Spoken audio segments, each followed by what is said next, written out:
panahon nga ang putling ebanghelyo gihagis sa mga hiwi nga pagtulunan. Kinahanglan mo barug ang mga tinunan ni Kristo sa pagpakigbisog sa paglaban sa pagtuo, nga magkausa ug alang sa tanang panahong gihatag sa Dios ngadto sa iyang katawan. Maoy hinungdan nga namugna kining tulumanon ang putling ebanghelyo. 30 minutos nga pagsabwag sa tinuod nga ebanghelyo. Kauban ni Pastor Jeremias Hangad, ang putling ebanghelyo. Tulumanon nga gihatod kaninyo sa Herald of Grace Radio Ministries Philippines. Ang putling ebanghelyo.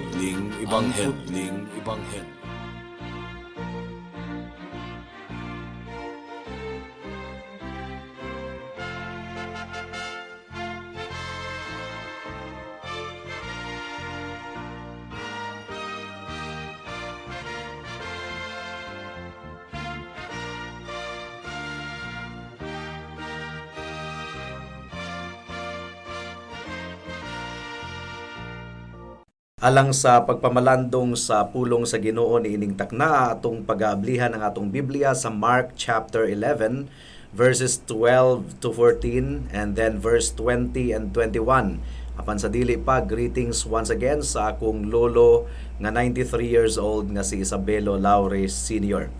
Mark chapter 11 verse 12 to 14 and verse 20 and 21. Ang giingon dinhi: sa sunod nga adlaw, samtang namalik sila gikan sa Betania, gigutom si Jesus. Nakita niya sa layo ang usa ka kahoyng igera nga nanahon pag-ayo. Miduol siya sa kahoy aron pagsusi kung may bunga ba kini. Apan sa pag-abot niya, mga dahon lamang ang iyang nakitaan kay dili pamanting bunga. Miingon si Jesus sa igera, sukad karon, wala nay makakaon sa imong bunga. Ug nakadungog niini ang iyang mga tinunan. Verse 20, nianang sayo sa pagkabuntag samtang naglakaw sila sa dalan, nakita nila ang kahoyng igera, nalaya na kini gikan sa kinatumyan ngadto sa mga gamot. Ug nahinumdom si Pedro sa pagtunglo ni Jesus sa kahoyng igera, ug siya miingon kaniya, magtutudlo, tan-awa ra, namatay ang kahoyng igera nga imong gitunglo. Now sa atong pagpamalandong niini nga sugilanon sa pagtunglo ni Kristo sa kahoy nga igera, mga kaigsuonan, kinahanglan nga mapahinumduman kita nga ang mga gospel writers, si Matthew, si Marcos, si Lucas ug si Juan, mga independent writers kadto sila, ug ilang gidescribe ang mga panghitabo sumala sa ilang perspektibo, mga kaigsuonan. Si Matthew, sa pag-describe niya sa panghitabo, ga-focus siya sa usa ka aspeto. Si Marcos ug si Lucas, lahi usab nga anggulo ang ilang gitan-aw, mga kaigsuonan. Pero silang upat nga mga manunulat sa ebanghelyo, gigamit sila sa balaang espiritu aron itaho ang ministeryo sa atong Ginoong Hesukristo niadtong mianhi siya dinhi sa kalibutan. Ug ang pinakaunang butang nga atong i-examine mao ang duha ka record niini nga sugilanon, sumala sa gi-record ni Marcos ug sumala sa gi-record ni Matthew. Now, dunay lain-lain nga pamaagi sa pag-handle niini nga sugilanon. Chronologically, ang pasabot niining chronologically, mga kaigsuonan, kining nahaom sa pagkasunod-sunod sa mga panghitabo, or topically, sumala sa topic or pagtudlo nga gi-emphasize sa manunulat. For example, si Matthew, dili man chronological ang iyang pag-record. Kaning chronological nga base sa pagkasunod-sunod sa panghitabo, dili na mo'y pamaagi sa pag-record ni Matthew, mga kaigsuonan. Topical ang pamaagi sa pag-record ni Matthew. So, dili siya nagabase sa pagkasunod-sunod sa panghitabo, kundili sa topic, sa leksyon nga makatunan sa mga readers sa usa ka sugilanon sa gibuhat ni Kristo dinhi sa kalibutan. Ug sa pagtunglo ni Kristo sa kahoy nga igera, dili chronological ang pagka-record ni Matthew. Kay kung imong basahon ang gi-record ni Matthew sa chapter 21 verse 8 to 20, murag usa ra ka adlaw tung panghitabo na hitabo or nahitabo lamang sa usa ka adlaw. Pero kung imong basahon ang taho ni Marcos, nagkalain-laing adlaw de ito. Say for example, sa adlawng Domingo, si Kristo nakasulod sa Jerusalem nga madaugon. Ug misulod si Kristo sa templo ug nag-obserbar siya sa mga panghitabo didto sa templo. Ug miuli siya sa Betania pagkagabi sa adlawng Domingo. Now sa adlawng Lunes, gitunglo ni Jesus ang kahoy nga igera ug misulod si Kristo sa Jerusalem aron limpyuhan ang templo. Sa adlawng Martes, mga kaigsuunan, mao na kadto ang ikaduhang bahin sa sugilanon sa kahoy nga igera nga gitunglo ni Kristo. Ug sa verse 12, mga kaigsuunan, mihawa si Kristo sa Betania ug gigutom siya, miadto siya sa kahoy nga igera ug naglaom siya nga adunay bunga kadto. Ug atong makita ang pagkatawo sa atong Ginoong Hesukristo. Gumikan kay nakabati siya og kagutom, mga kaigsuunan. Remember, si Kristo 100% God ug 100% usab nga tawo. Ug sa iyang pag-adto dito sa kahoy nga igera, dahon lamang ang iyang nakita. Ang kahoy nga igera, mga kaigsuunan, kaduha sa usa ka tuig ni mamunga. Ang gagmayng bunga mamunga sa bulan sa Marso, apan mahinog kini sa bulan sa Mayo ug Hunyo, ang unang tingbunga sa kahoy nga igera. Ug ang mas dako nga bunga, mga kaigsuunan, sa kahoy nga igera sa bulan sa Agosto ug Oktubre. Now, pero sa bulan sa Abril, mga kaigsuunan, aduna nagibunga unta, dili pa lang hinog, hilaw pa nga bunga. Ug nahitabo kadto katong tuang gitunglo sa Ginoo ang kahoy nga igera sa bulan sa Abril. Gumikan kay gisulti sa atua nga hapit na ang pangilin sa pagsaylo, bulan kadto sa Abril. So meaning to say, duna nay bunga pero dili pa hinog. Pwedeng makaon pero dili pa hinog. Ang giingon sa Mark chapter 11 verse 13, nakita niya sa layo ang usa ka kahoyng igera nga nanahon pag-ayo. Miduol siya sa kahoy aron pagsusi kung may bunga ba kini. Apan sa pag-abot niya, mga dahon lamang ang iyang nakitaan kay dili pa man timbunga. Ang ibig sabihin, dili pa hinog ang bunga sa kahoy sa igera. Pero tungod kay daghan kaayong mga dahon, mga kaigsunan, galaom ginunta si Kristo nga adunay bunga. Apan wala kini mahitabo, wala siya'y nakita nga bunga. Mao nga iyang gitunglo kadtong maong kahoy. Og sa diha-diha dayon or diha-diha dayon, mga kaigsuunan, nalaya ang maong kahoy nga igera. Pagkasunod buntag, laya na gyud kaayo ang kahoy, namatay gikan sa tumoy hangtod sa pinakaugat niini. Og nakapalibog kini sa daghan kaayong magwalali og komentarista nganong gibuhat man kini sa atong Ginoong Hesukristo. Unsa may tumong niya nga iya manggitunglo ang kahoy nga igera nga walay bunga, nanimalos lang ang Ginoo nga gusto siyang mukaon. Muraog motivated lang si Kristo sa iyang kinaugalingon nga gikinahanglan, mao nga iyang gitunglo ang kahoy nga igera. Mao gini reaksyon sa mga tawo nga andam dayon sa pagdaot sa Biblia. Pero dili selfish ang atong Ginoo, mga kaigsuunan. Remember, ang nahitabo sa kahoy nga igera ug nahitabo sa nasod sa Israel, usara. Ang nasod sa Israel sama sa punuan sa igera, galaom ang Ginoo nga mamunga ang nasod sa Israel. Gumikan kay gipanalanginan sa Ginoo ang nasod sa Israel, pero nagdumili gihapon sila sa pagdawat sa Mesiyas. So sama sa kahoy nga igera nga daghan ng tagdahon, wala namunga. Dunay parallel kini, mga kaigsunan, kini nga mga panghitabo, nahitabo kini gumikan kay dunay leksyon si Kristo, dunay tumong si Kristo nganong iya kining gibuhat. So kinahanglan nga atong sabton ang balaang kasulatan sumala sa konteksto. Sa Domingo sa gabi, mga kaigsunan, human nga si Kristo misulod sa Jerusalem nga madaugon, misulod si Kristo sa templo. Walay gibuhat si Kristo. Nag-observe lang siya sa mga panghitabo didto sulod sa templo ug mibiya ug miadto sa Betania. Ang giingon sa verse 11, misulod si Jesus sa Jerusalem, unya miadto siya sa templo ug mitan-aw sa tibuok palibot niini. Apan kay hapon naman miadto siya sa Betania, kuyog sa napulog duha ka tinun-an. Pero kung atong ipadayon pagbasa sa verse 15, nakita nato kung unsa ang naobserbahan ni Jesus. Naobserbahan niya nga ang mga Hudiyo nagbugal-bugal sa mga sagradong butang sa sulod sa templo. Aduna sila'y gibuhat nga mga outward or panggawas nga mga ritual alang sa pangilin sa pagsaylo, pero ang ilang kasing-kasing layo kayo sa Ginoo, bugnaw kayo. Gidescribe ni Marcos ang kondisyon ni adtong mga tawhana. Mark chapter 7 verse 6, si Jesus mitubag kanila, mga tigpakaaron ingnon, wala gayod masayop si Isaya sa iyang gipanagna mahitungod kaninyo. Sumala sa nahisulat, kining mga tawhana nagpasidungog kanako sa pulong lamang, apan ang ilang kasing-kasing layo kanako. Og sa pag-observe ni Kristo sa templo, humani adto kadtong panggawas nga pasundayag sa ilang relihiyon, apan walay bunga sa ilang kalag mga kaigsuonan, mibiya si Kristo sa templo. Pero sa sunod adlaw, gitudluan ni Kristo ang iyang mga tinun-an ug visual parabolic lesson, visual nga sumbingay pinaagi sa pagtunglo niya sa kahoy nga igera, nga ga-expect gyud ang Ginoo nga mamunga ang tanang nag-angkon nga sakop siya sa panimalay sa Dios.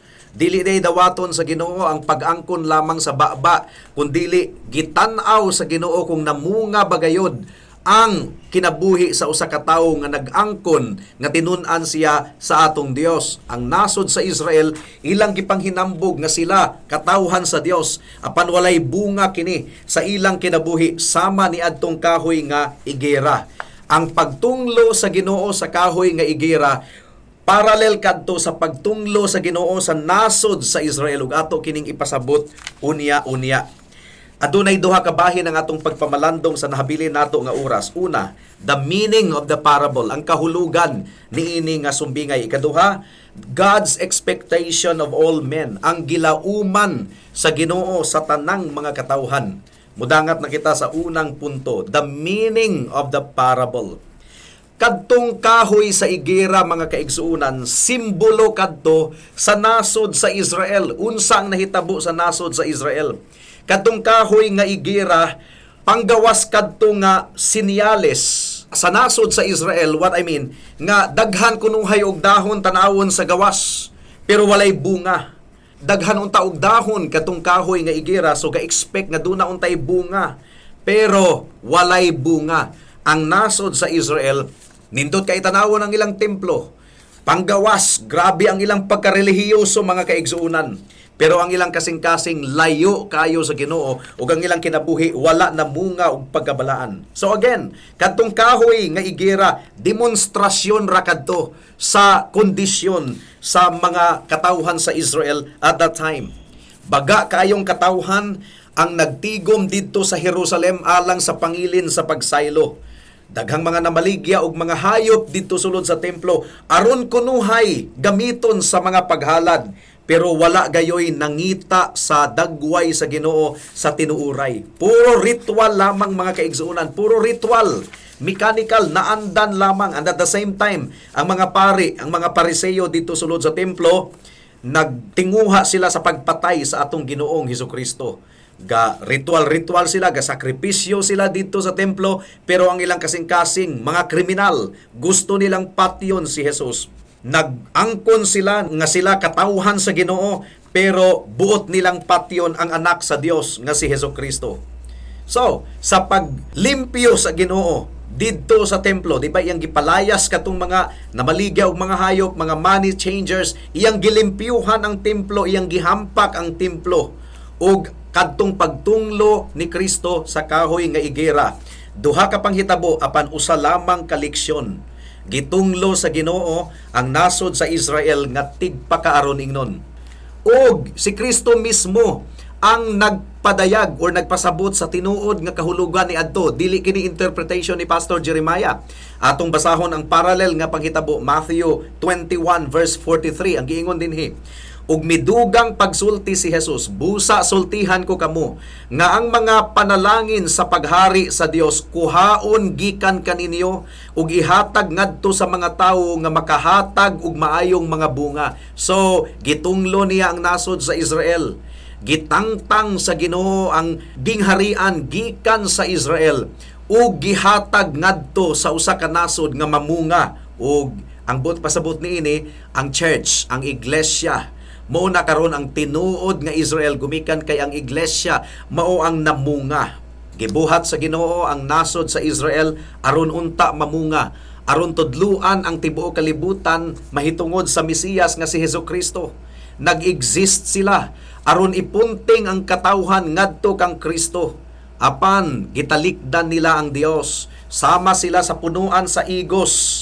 Napakyas sila sa pag-fulfill sa ilang function nga mamunga unta ug ang tibuok kalibutan mapanalanginan. Nagahi ang ilang kasing-kasing mga kaigsuunan, ang katong ilang panggawas nga kahimayaan, ang templo, ang mga priesthood, mga pari, mga sacrifices dito, bisan pa ang ilang mga pista, matod pa ni Kristo, nalaya na katong tanan, laya na, namatay. Sa Ebanghelyo ni Lucas, mga kaigsuunan, gidescribe ni Jesus ang pasensya sa Ginoo sa nasod sa Israel. Luke chapter 13 verse 6 to 9 ang giingon dinhi. Unya misulti si Jesus kanila niining sambingaya. May usa ka tawo nga may kahoyng igera diha sa iyang parasan. Miadto siya aron pagpangita og bunga niini apan wala siya'y nakaplagan. Busa miingon siya sa iyang hardinero, "Tan-awa ra, tulo na karon ka tuig nga nag-anhian ako dinhi aron pagpangitag bunga niining kahuya. Apan wala gayud ako'y nakaplagan bisag usa. Busa putla kini kay nag-usik lamang sa katambok sa yuta." Apan ang hardinero mitubag, "Pasagdi una, sir. Bisan niining tuiga na lamang kay akong kalutan ang palibot sa punuan ug unya akong abunuhan. Kung mamunga kini sa sunod tuig maayo, apan kun dili ipaputol kini." Gihatagan sa Ginoo ang nasod sa Israel og daghan kayong mga advantage. Gihatag sa Ginoo sa Israel ang mga propeta, ang pulong sa Ginoo gipanalanginan gayud sa Ginoo ang nasod sa Israel. Gipadala niya ang iyang mga magwalali aron mawarningan ang katawhan sa Israel. Apan nagdumili gihapon sila sa Dios. Busa gikondinar sila sa atong Ginoo. Mo kini wali ni Pedro sa Acts chapter 7 verse 51 to 53. Ang giingon dinhi, "Pagkagahi ninyong ulo, pagkatiga sa inyong kasing-kasing, nganong dili man kamo mamati sa mensahe sa Dios, sama ra gayud kamo sa inyong mga katigulangan. Gisupak ninyo kanunay ang Espiritu Santo. May propeta ba nga wala lutusa sa inyong mga katigulangan? Gipatay nila ang mga sinugo sa Dios nga kaniadto, nagpahibalo sa pag-anhi sa iyang mataro nga sulugoon, ug inyo siyang gibudhian o gipatay. Kamo ang nakadawat sa kasuguan sa Dios nga gihatag pinaagi sa mga anghel, apan wala ninyo kini tumana." So you see, sama sa kahoy nga igera nga ga-expect unta ang Ginoo og bunga, mao kadto ang nasod sa Israel. Gipanalanginan sila sa Ginoo apan walay bunga. In other words, ikaduhang punto, ga-expect ang Ginoo sa tanang mga katawhan nga mamunga gayod. Ang tanang tawo gibutang sa Ginoo niining kinabuhi dinhi sa kalibutan aron mamunga, ug ang bunga sa atong kinabuhi aron hatagan nato og kahimayaan ang Dios ug mag-enjoy kita sa iyang presensya kanunay. Ang purpose, ang tumong nato nganong gipakatawo ta niining kalibutana aron atong himayaon ang Dios. Apan ang sala mao'ng naghari sa atong kasing-kasing ug hunahuna. Ang sala mao'y naghari sa atong kinabuhi. Mo kini giingon sa Roma kapitulo 1, bersikulo 21 hangtod sa 23, ang giingon dinhi, "Nahibalo sila sa Dios apan wala sila magpasidungog kaniya ingon nga Dios o magpasalamat kaniya.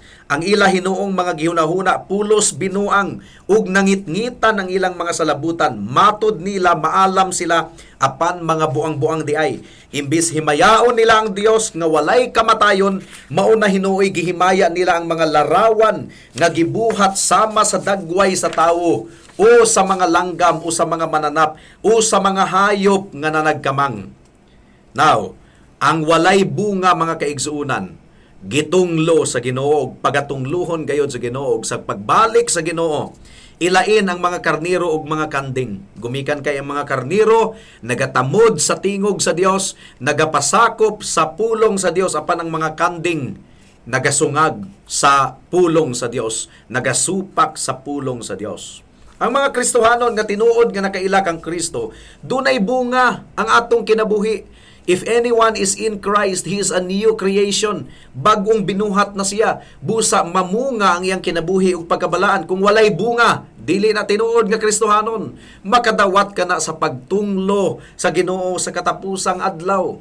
Alang sa tinuod nga Kristohanon, mo kini prinsipyo sa atong kinabuhi. 1 Corinthians 10:31. Ang giingon dinhi, "Busa kun mukaon kamu umuinom o magbuhat og bisan unsa, buhata ang tanan sa pagpasidungog sa Dios. Ga-expect ang Ginoo nga ang tanang mga tinuod nga tinun-an mamunga gayod og musunod kaniya. Ang tigpakaaron ingnon nga nagaangkon lamang sa baba nga siya manununod kang Kristo. Apan dili day tinuod, malaya kana, tungluhon kana sa Ginoo. Walay Kristohanon nga adunay katungod nga mahimong walay bunga. Ang tawo nga walay bunga sa pagkabalaan, kalaglagan ang iyang sangputan. Lucas Kapitulo 12, versikulo 47 hangtod sa 48. Ang gingon dinhi, ang sulugoon nga nasayod unsa ang buot ipabuhat kaniya sa iyang agalon, apan dili magandam og dili magtuman sa ipabuhat, latoson sa makadaghan. Apan ang sulugoon nga wala masayod unsa ang gusto sa iyang agalon, unya makabuhat og butang nga tungod niini angay siyang latoson, silutan sa jutay nga latos. Ang tawo nga gihatagan og daghan, paninglag daghan. Apan ang gihatagag daghan pagayod, paninglan usab og mas daghan pa. Now, kinahanglan mahimo kining warning sa mga churches, sa mga simbahan, mga kaigsuonan. Daghang mga simbahan nga sa panggawas, simbahan gyud tanawon. Nindot kayo ang building sa church. Aduna pay cross, aduna pay organ, aduna pay mga kantura, mga choir. Nindot kay tanawon ang mga alkuba, nindot ang mga lingkuranan. Pero ang mga tawo nga nagpuno niini patay, mga kaigsuonan. Dili tinuod nga nagkinabuhi atubangan sa Ginoo sa pagkabalaan. Si Gandhi, mga kaigsuonan, dili ni siya Christian, pero influential kini. Mura kini si Jose Rizal, si Gandhi, murag bayani kini sa India, mga kaigsuonan. Dili siya Christian, kaya ang iyang relihiyon Hindu. Miadto siya sa South Africa, mi simba siya sa usa ka Christian church. Pila ka semana siyang nagsimba. Ang iyang naobserbahan, relihiyoso ra ang mga tawo. Relihiyoso, adunay relihiyon. Pero plastic, tigpakaaron ingnon. Walay tinuod nga pagtamod sa pulong ni Kristo. Kay gabasa man pud og Biblia kato si Gandhi, kay educated man pud to. Ang giingon ni Gandhi, wala may kalainan. Ang mga kinaiya ni adtong mga Christian, muna may akong kinaiya. Musulod lang ko og Christianity kung dunay kalainan nga akong makita. Mga kaigsuonan, ang tinuod nga Kristohanon dunay gyoy kalainan dapat nga makita. Kung ang kalibutan madinumtanon, kung ang kalibutan nagalakaw sa hiwi nga dalan, ang Kristohanon nagkinabuhi sa pagkabalaan. Ang Kristohanon maampingon sa iyang pagkinabuhi at tubangan sa Dios ug nagtamod sa pulong sa Ginoo, nagpasakop sa kabubuton sa Dios. Dili madinumtanon ang kasing-kasing, dili mo tibad-tibad sa mga ginikanan, matinud-anon sa asawa ug sa bana, dili bakakon, dili hinunglo, dili himalikas. Adunay kalipay sa pagsimba ug pagpangalagad sa atong buhi nga Dios. Mupasaylo kung dunay nakasala batok kaniya ug dili magdumot. Dili magtumo-tumo og istorya. Mao kana ang tinuod nga Christian. If anyone is in Christ, he is a new creation. Ang grasya namunga kini og pagkabalaan. Kung walay pagkabalaan sa kinabuhi sa usa ka tawo, kanang ilang giangkon nga grasya, disgrasya na. Disgrasya. Daghan kayong bukang bibig nila ang grasya, grasya, grasya, pero tanawa ang kinabuhi. Chismusog, chismusa gihapon. Mutibad-tibad gihapon sa mga ginikanan. Madinumtanon gihapon, masinahon gihapon. Ang description sa usa ka Christian nga tinuod dili na mausab. Ang giingon sa Biblia, ang tanan nga anaa kang Kristo bag-ong binuhat, mga kaigsuonan. So, alang sa mga kaigsuonan diha sa iglesia, mga kaigsuonan sa Ginoo, susihon nato atong kasing-kasing, tinuod bagayod kita nga nakadawat sa grasya. Kung tinuod kitang nakadawat sa grasya sa kaluwasan, hinumdumi dili kini kaluwasan gikan sa impyerno lamang, kundi kaluwasan gikan sa pagkaulipon sa sala. Kaniadto sa wala pa kita maluwas, ulipon kita sa sala, ulipon sa mga kaulag, kahilayan. Apan karon nga anaa na kita kang Kristo, gibag-o ang atong kasing-kasing. Ug ang kasalanan before nga atong gihigugma, gidumta na nato karon. Ug ang pagkabalaan nga kaniadto atong gilikayan, muunay atong gilaktan niining panahona, mga kaigsuonan. There's a difference. Dili pwede walay difference, walay kalainan. Adunay kalainan, dili mahimong walay kalainan, mga kaigsuonan. Busa sa mga wala pa diha kang Kristo. Remember, ang mga Kristohanon nga imong nakita nga imong gihimong hinungdan nga dili na lang ko mag-Kristyan, mo dai nay Kristyan. Ayaw na kayo pasulabihi sa imong hunahuna higala kay ang tinuod nga Kristyan dunay kalainan sa kalibutan. So kanang nag-angkon nga Kristyan pero walay kalainan, dili pa na tinuod nga Kristohanon. Tun-i ang Biblia higala. Ikaw makasasala og dili ka makaluwas sa imong kaugalingon.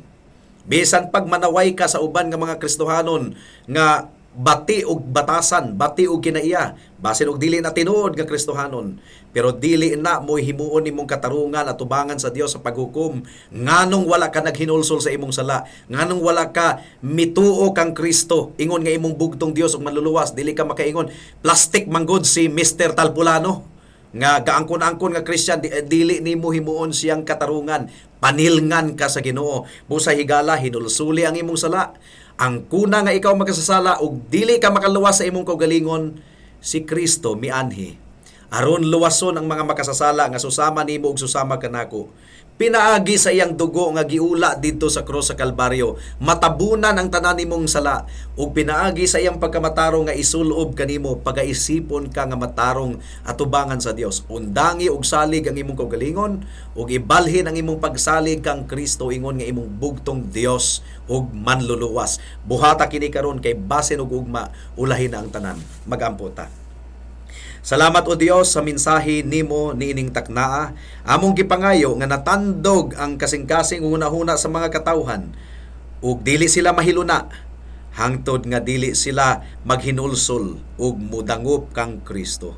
Hinaot nga imo silang kabuuton o Dios. In Jesus' name we pray. Amen.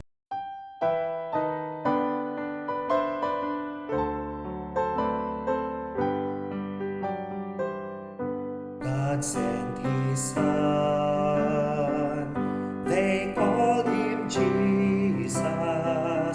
He came to love, heal and forgive. He lived and died to buy my pardon. An empty grave is there to prove my Savior lives. Because He lives, I can face tomorrow. Because He lives, all fear is gone. Because I know He holds the future, and life is worth a living just because He lives. How sweet to hold a newborn baby and feel the pride and joy He gives. But greater still, the calm assurance this child can face uncertain days because He lives. Because He lives, I can face tomorrow. Because He lives, all fear is gone. Because I know He holds the future, and life is worth a living just because He lives. And then one day I'll cross the river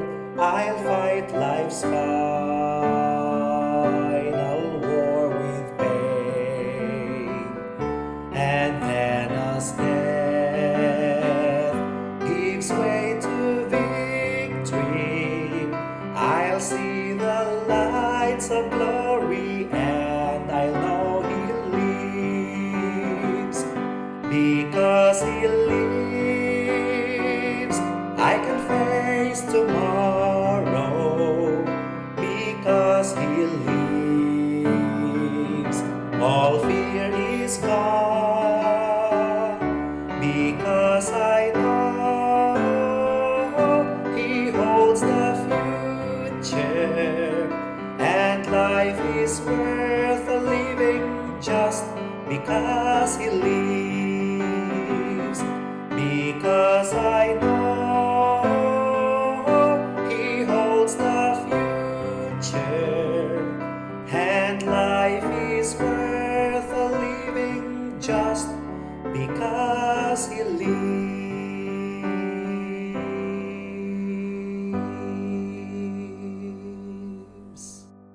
Alang sa dugang nga mga pangutana, mahimong mo text kang Pastor Jeremias hangad sa 0935 744 3030.